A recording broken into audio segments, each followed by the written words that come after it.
Question number 11। देखिए 11 question में आप पहले इसको सेपरेशन करेंगे तो देखो यहाँ dx और dy है ना, तो और यहाँ y की पावर 2 चल रही है, y की पावर 2, इसका मतलब ये dy बाई dx के फॉर्म में तो होगा नहीं क्वेश्चन आपका, है ना। तो फिर किस में चलेगा, ये dx अपॉन dy के फॉर्म में आएगा। और आपको अगर ऐसे समझ में ना आए बेटा, अगर आपने सोच रखा कि नहीं तो मैं तो dy बाई dx मुझे याद रहता, आप उसी को निकालो पहले। चलिए तो dy बाई dx क्या बनेगा, माइनस का y upon x minus y square. देखो ये इस फॉर्म में आया ना। अब इसको तो आप कुछ कर ही नहीं सकते, सेपरेशन नहीं कर सकते, वेरिएबल x और y को अलग अलग नहीं कर सकते।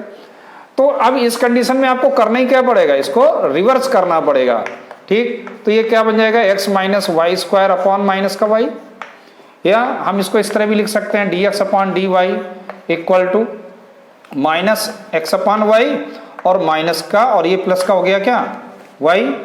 ये चीज समझ में आ गया। अब जरा इसको देखो स्टैंडर्ड फॉर्म में लेके आओ तो ये क्या बन जाएगा, x 1 upon y into x equal to y. तो ये आ गया आपका dx upon dy plus p y equal to q, ठीक। ये चीज समझ में आ गया। ये सॉरी px है यहाँ पर। तो यहाँ पे p की वैल्यू क्या आई 1 अपॉन वाई और q की वैल्यू क्या है y। अब इसका जरा IF निकालो, इंटीग्रेटिंग फैक्टर। तो ये क्या बनेगा, e की पावर p यानी कि 1 अपॉन वाई डी वाई, और ये आ गया e की पावर log y और जो कि बन जाएगा क्या y। अब for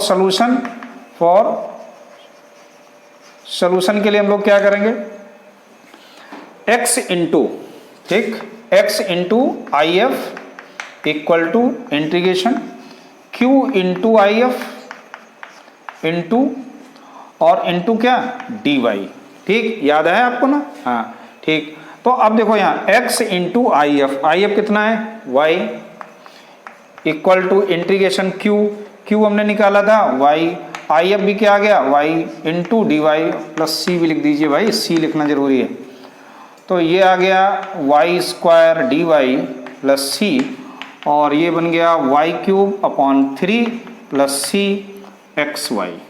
so what is x, y square upon 3 plus c into y की power minus 1।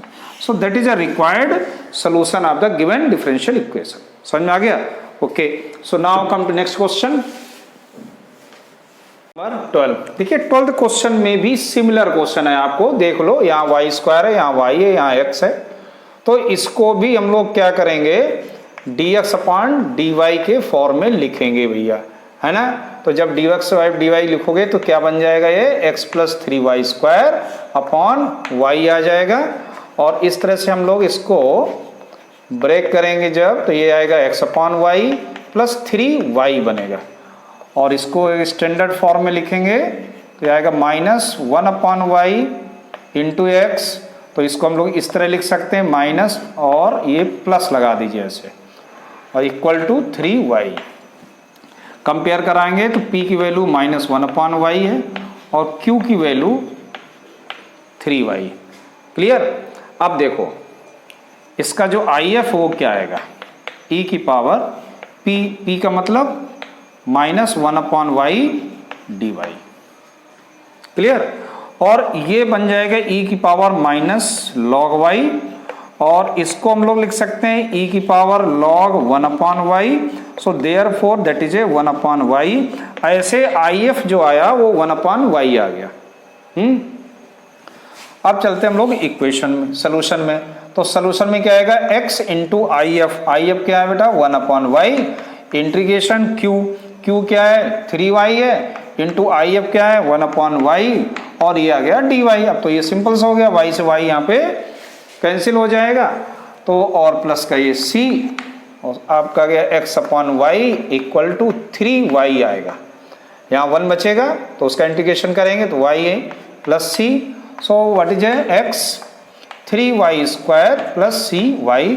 So that is the solution of given differential equation. Simple था question, okay. Now come to next question, question number 13। देखिए 13 number question में कह रहा है कि find the particular solution. Particular solution आप जानते हैं, मुझे y और x की वैल्यू मालूम है तो c यहाँ पर आपकी वैल्यू निकालनी पड़ेगी। तो उसके पहले मुझे इसका जनरल सोल्यूशन पता करना पड़ेगा, है ना। तो ये ऑलरेडी आपको स्टैंडर्ड फॉर्म में गिवन है, तो मैं डायरेक्ट बता सकता हूं ना कि P की वैल्यू क्या है 2 tan x है और Q यहां पर क्या है sin x है। ठीक, तो सबसे पहले आप IF निकालेंगे, IF e की पावर 2 tan x dx, और tan x का क्या होता है, tan x का sec स्क्वायर x होता है, सॉरी 2 log sec x। ये चीज समझ में आ रही है। tan x का इंटीग्रेशन क्या होता है, इंटीग्रेशन, हाँ, तो log sec x होता है। और इसको हम लोग कुछ इस तरह से लिख सकते हैं e to power sec square x, ये 2 है ना, ये स्क्वायर हो जाएगा। So what is IF, only sec square x। यहां तक आपको समझ में आया। चलिए अब चलते हैं हम लोग सोल्यूशन की तरफ। सोल्यूशन के लिए मुझे क्या करना होगा, यहाँ पर y इंटू IF क्या आ जाएगा sec square x equal to integration q है sin x into sec square x dx plus c। तो बेटा ये sin x into sec square x क्या होगा, एक देखो sec स्क्वायर x है ना, ये 1/cos स्क्वायर x बनेगा, एक sec इसे दे दीजिए तो ये बन जाएगा tan x, यानी ये हो जाएगा sec x into tan x dx plus c। और sec x into tan x क्या होता है sec x, है ना, समझ में आ रहा है, ये c बन गया। तो ऐसे y sec square x equal to sec x plus c, this is a first equation. अब देखो हम लोग पॉइंट रखते हैं, if y equal to 0 and x equal to π/3, तो c की वैल्यू निकालना, y की जगह 0 into sine into sec square π/3 equal to sec π/3 और प्लस c।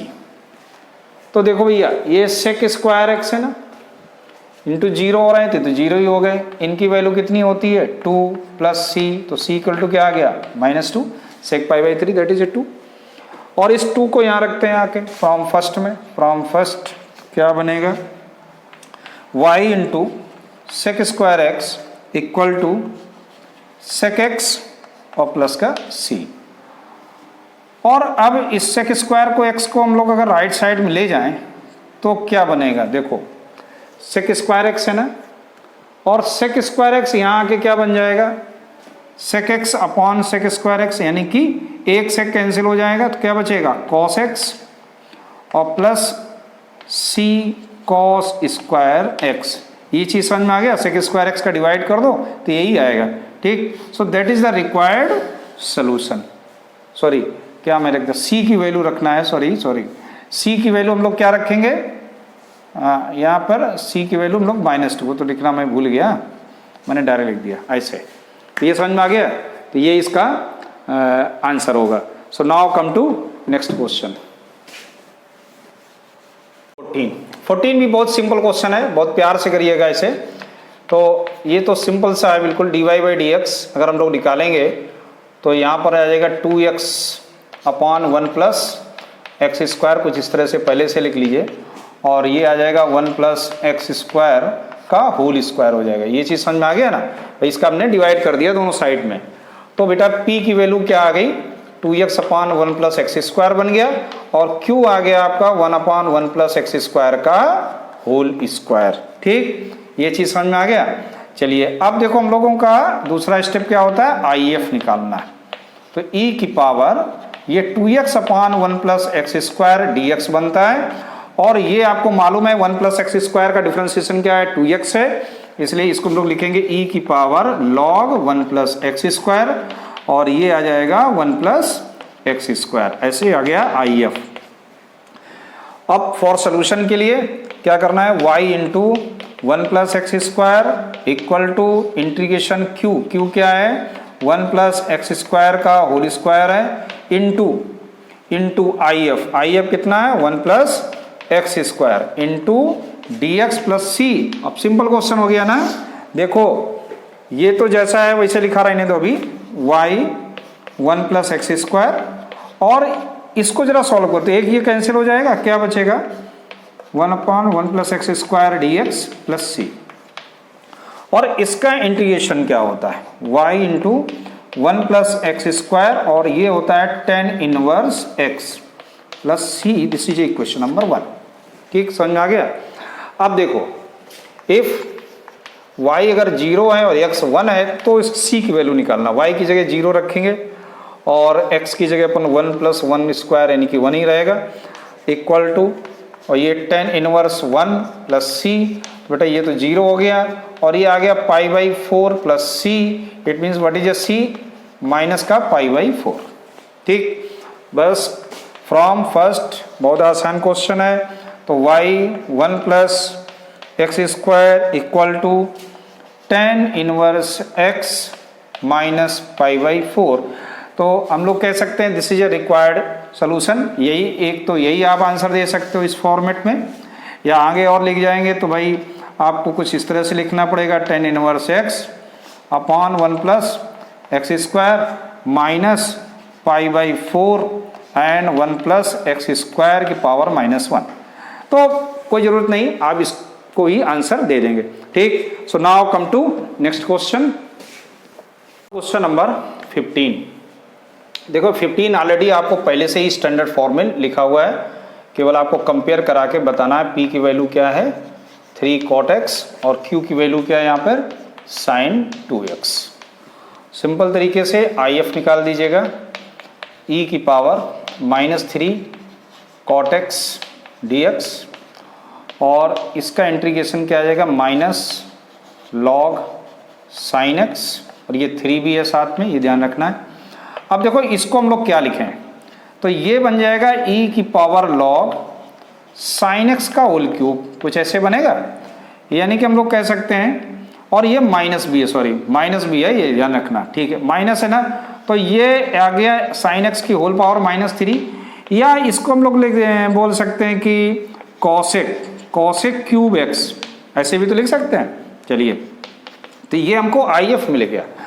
अब for solution y into cosec cube x equal to integration q means sin 2x into cosec cube x into dx plus का c। तो देखो बेटा, इसको solve करना कैसे है, sin 2x को पहले आप तो फार्मूला लगा दो, 2 sin x into cos x into, और cosec क्यूब x में एक तो दे दो, एक क्या दोनों ही दे, एक cosec x यहाँ छोड़ दो, और एक cosec x इसे दे दो, और एक cosec x ये हो गया, और एक cosec क्यूब है, सॉरी बेटा ये मल्टीप्लाई में चल रहा है ना, डिवाइड में मैंने लिख दिया, cosec क्यूब x है। तो एक cosec को हम लिख देते हैं 1 अपॉन साइन x, ठीक, और एक को और लिख देते हैं 1 अपॉन साइन x, और एक cosec को मैं ऊपर ही छोड़ देता हूँ। ठीक, तो देखो कुछ है, ये दोनों कैंसिल हो जाएंगे, और cosec इंटू साइन क्या हो जाएगा, cot हो जाएगा। 2 को बाहर कर देंगे तो ये आ जाएगा cosec x into cot x dx plus c। ठीक, ये चीज समझ में आ गया, कुछ इस तरह से ना। अब देखो इसका इंटीग्रेशन आपको मालूम है, इसका इंटीग्रेशन आपको मालूम, so y into cosec cube x equal to -2, और cosec x into cot x का इंटीग्रेशन क्या होता है, जैसे है ना, क्या होता है आपको मालूम है, माइनस cosec x होता है। क्या होता है, माइनस cosec x, और प्लस का ये c आ गया। ये चीज क्लियर हुई। ठीक, अब देखो इसको दे दो तो इक्वेशन नंबर 1, और वैल्यू रखो y की वैल्यू जब 2 है, और cosec क्यूब या तो आप रुक जाओ, अभी मत रखो, आप अभी से थोड़ा सा और चेंज कर लेते हैं। इसको हम लोग लिख सकते हैं y upon sine cube x, और सिंपल हो जाएगा 2 upon sine x plus c। तो साइन क्यूब x का अगर हम लोग मल्टीप्लाई कर दें तो मुझे यहाँ मिल जाएगा -2 sine square x plus c sine cube x, कुछ इस तरह से मिल गया। दिस इज इक्वेशन नंबर 1, ऐसे आप दे दो। अब इसमें वैल्यू रखो तो आसान लगेगा आपको। y की जगह क्या लिख दें, 2 sine square pi by 2 plus c तो सी और साइन क्यूब यानी कि π/2 का होल क्यूब। तो देखो ये तो 1 हो गया, 1 इधर आ गया, ये क्या जाएगा 4 इक्वल टू क्या बचा यहाँ पर, ये 1 का क्यूब 1। तो कह सकते हैं ना कि c की वैल्यू क्या आ गई 4 आ गई। सिंपल हो गया ना, c की वैल्यू क्या आ गई 4। आप समझ जाएंगे ना हम लोगों ने क्या किया, इसकी वैल्यू क्या है 1 है, 1 का स्क्वायर 1 हो गया, यहाँ भी 1 आ गया, 1 का क्यूब भी 1 हो गया, और ये -2 राइट साइड में लेफ्ट साइड में आएगा तो प्लस का 4 हो जाएगा। तो c की वैल्यू क्या आ जाएगी 4। तो फ्रॉम फर्स्ट सोल्यूशन के लिए y इक्वल टू क्या बनेगा -2 साइन स्क्वायर x प्लस, और c की जगह 4 लिखने वाले हम लोग, तो 4 साइन क्यूब x। ये चीज समझ में आया। सो that is the required solution of the given differential equation. Understood? Okay. So now come to next question. Question number 16. देखिए 16 कह रहा है कि find the equation of the curve passing through the origin, यानी कि 0 0 आपको मालूम हो गया, और given that the slope of the tangent to the curve at any point x, y is equal to the sum of the coordinate। देखो तो सबसे पहले क्या है, हम लोग लेट कर लेते हैं, let dy by dx be slope of tangent at point x, y। हमने लेट कर लिया कि x, y पॉइंट पे उस कर्व का जो टेंजेंट होगा उसका जो स्लोप होगा वो dy by dx होगा। अब देखो बाई कंडीशन, जो क्वेश्चन कंडीशन के हिसाब से क्या कह रहा है कि जो dy by dx है ना वो x प्लस वाई के इक्वल है ना। तो ये क्या बन जाएगा, अगर स्टैंडर्ड फॉर्म में इसको हम लोग लेके चलें तो ये आएगा -y इक्वल टू x। तो यहाँ पे बेटा p की वैल्यू -1 है और q की वैल्यू क्या है यहाँ पर x है। अब इसका हम लोग IF निकाल लेते हैं, IF e की पावर -1 dx, और इसका मतलब हो गया -x। ठीक, so now y into for the solution हम लोग क्या लिखेंगे y इंटू IF।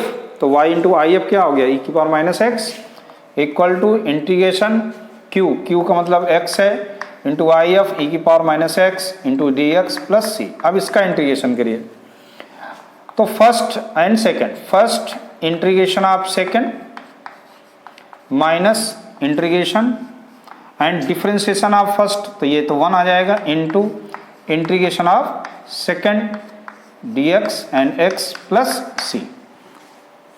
अंडरस्टूड, कुछ समझ में आ रहा है ना। ठीक, तो देखो ये तो आ जाएगा -x इंटू ई की पावर -x, क्योंकि e की पावर -x का इंटीग्रेशन माइनस e की पावर -x होता है बेटा। यहाँ भी कुछ ऐसे ही आएगा, इसका अगर इंटीग्रेशन करेंगे तो माइनस निकलेगा तो ये बाहर आएगा, और e की power -x dx plus c and -x into e की पावर -x, और इसका फिर से इंटीग्रेशन, तो फिर से मुझे कुछ ये मिल जाएगा, और y इंटू ई की पावर -x। यहाँ तक समझा। अब देखो e की पावर x का हम लोग अगर डिवाइड कर दें तो मिलेगा -x और माइनस का 1 और प्लस c इंटू ई की power -x। So this is a first equation. यहाँ से हम लोग c की वैल्यू निकाल लेते हैं। देखिए अब ये जो इक्वेशन है वो कहाँ से पास हो रही है, x equal to 0 and y equal to 0 से। तो since x equal to 0 and y equal to 0, so therefore 0 equal to 0 -1 plus c and e की पावर -0, तो ये तो 1 हो जाएगा। तो c की वैल्यू क्या आ जाएगी 1, क्योंकि ये दोनों 0 हो गए, ये भी 1 हो जाएगा बेटा, तो c की वैल्यू 1 आ जाएगी। So therefore what is a solution of this equation, क्या बन जाएगा, यहाँ पे हम लोगों ने क्या किया था, डिवाइड कर दिया था, तो x -1 और प्लस इसकी वैल्यू 1, तो क्या गया c, ये हम लोग ऐसे लिख सकते हैं y plus x plus 1 equal to c। तो that is a answer of your question. ये चीज़ समझ में आ गई। तो ये था आपका क्वेश्चन का, find the equation of the curve. So that is the equation of the curve. Understood. So now come to next question number 17। देखिए 17 क्वेश्चन कह रहा है, ये भी 16 की तरह है, कि find the equation of the curve passing through the point 0,2। यानी कहाँ से जा रहा है 0,2 से, पहले वाला क्वेश्चन कहाँ से, ओरिजिन से जा रहा था, पास हो रहा था। तो curve passing through the 0,2 given that the sum of the coordinate of any point, condition यहाँ है, on the curve exceed the magnitude of the slope of the tangent to the curve at the point by 5। समझो जरा। तो इस question को भी हम लोग उसी तरह से करेंगे कि let dy by d x be slope of tangent at point x, y। ठीक है ना। अब अकॉर्डिंग टू कंडीशन कह रहा है कि sum of the coordinate equal to magnitude of dy by d x exceed by 5। Understood. तो इसको पहले स्टैंडर्ड फॉर्म में लेते हैं। तो ये बन जाएगा dy by d x minus y equal to x minus 5। तो कंपेयर करा लो भैया। तो p की वैल्यू -1 है यहाँ पर, q की वैल्यू है x माइनस 5 और इसका निकालो if। तो e की पावर -1 dx आएगा और ये बन जाएगा e की पावर -x। यहाँ तक तो आपको समझ में आ गया। अब सोल्यूशन के लिए चलते हैं। तो if को मल्टीप्लाई y में इंटीग्रेशन q क्या है x माइनस 5 इंटू ई की पावर -x dx और प्लस का c। इसको बाई पार्ट हम लोग करेंगे। फर्स्ट इसको लेट कर लेंगे x माइनस 5 को। तो first integration of second dx minus integration and differentiation of first. तो x माइनस 5 का डिफरेंशिएशन क्या हो जाएगा 1 और इंटीग्रेशन ऑफ सेकेंड तो ये क्या बन जाएगा यहाँ पर प्लस ई की power -x dx plus c। ये चीज समझ में आ गई। इसका इंटीग्रेशन करेंगे तो माइनस आएगा, फार्मूले के अकॉर्डिंग तो यहाँ प्लस हो जाएगा। तो ये कितना आ जाएगा -x माइनस 5 इंटू ई की पावर -x और इसका भी आएगा माइनस ई की पावर -x प्लस c और यहाँ आ गया y इंटू ई की पावर -x। अब मुझे क्या करना होगा कि e की पावर x का डिवाइड कर देता है। तो बेटा ये आएगा y equal to -x minus 5 और -1 और प्लस c इंटू ई की power -x। So y equal to -x, ये प्लस का 4 हो जाएगा, माइनस प्लस का 5 -1 दैट इज ए प्लस का 4 प्लस c इंटू ई की पावर -x। अब x क्या है यहाँ पर 0 है और y क्या है यहाँ पर 2 है। गिवन है आपको कि 0,2 से कर्व पास हो रहा है। तो वैल्यू रख देते हैं 2, ये 0 हो गया plus 4 plus c into e की पावर 0। इसकी वैल्यू हो गई 1। तो क्या बच जाएगा यहाँ पर माइनस का 2 इक्वल टू c की वैल्यू -2 आ गई। So therefore y equal to -x plus 4 और c की वैल्यू क्या -2 इंटू ई की पावर -x, कुछ इस तरह से। तो इक्वेशन क्या बन जाएगी y plus x plus 2 e की power -x equal to 4। So that is a required solution, है ना, required equation of this question. समझ में आ गया। Okay, now come to next. Now come to question number 18। देखिए 18 क्वेश्चन में कह रहा है कि इंटीग्रेटिंग फैक्टर आपको बताना है ना। ये भी आसान क्वेश्चन है कि x dy by d x और माइनस का y इक्वल टू 2x²। तो इंटीग्रेटिंग फैक्टर के लिए सबसे पहले तो आपको स्टैंडर्ड फॉर्म में लेके चलना है इस क्वेश्चन को। तो ये आएगा dy by d x -1/x into y equal to 2x। ठीक है ना। तो आपने नोटिस किया ना कि p क्या है यहाँ पर -1/x और q क्या है यहाँ 2x है। तो मुझे तो सिर्फ चाहिए if। तो if होगा e की power integration -1/x dx। Understood. So ये बन जाएगा e की पावर और ये आएगा माइनस का log x। ठीक, और इसको हम लोग लिख सकते हैं log 1/x। So what is a integrating factor if कितना आ जाएगा 1/x। तो इसका option number C is a correct, C सही हो गया, है ना। अब देखो 19 नंबर क्वेश्चन। 19 में है 1 minus y square dx upon dy plus yx equal to ay।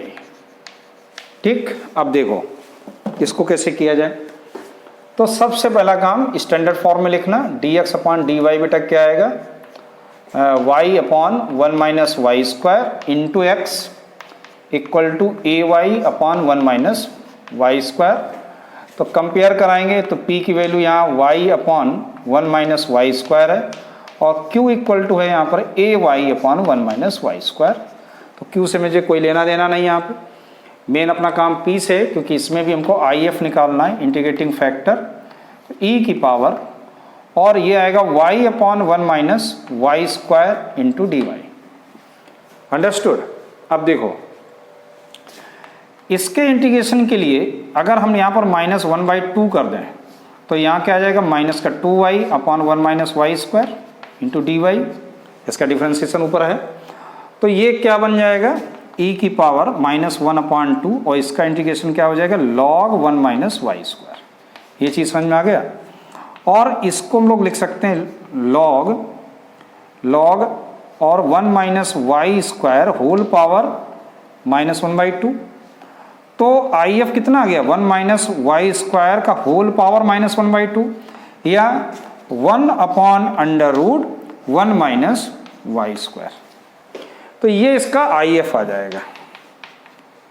तो देखते हैं कौन सा ऑप्शन सही है भाई, 1 minus y square, it means d option is correct, इसका डी ऑप्शन सही। समझ आ गया। तो ऐसे आपकी डिफरेंशियल इक्वेशन की जो लास्ट एक्सरसाइज थी बेटा वो खत्म हो गई, फिनिश कर दी हम लोगों ने। अब हम लोग चलेंगे मिसलेनियस पे, और मिसलेनियस बहुत ही इंपॉर्टेंट है। Okay, thank you.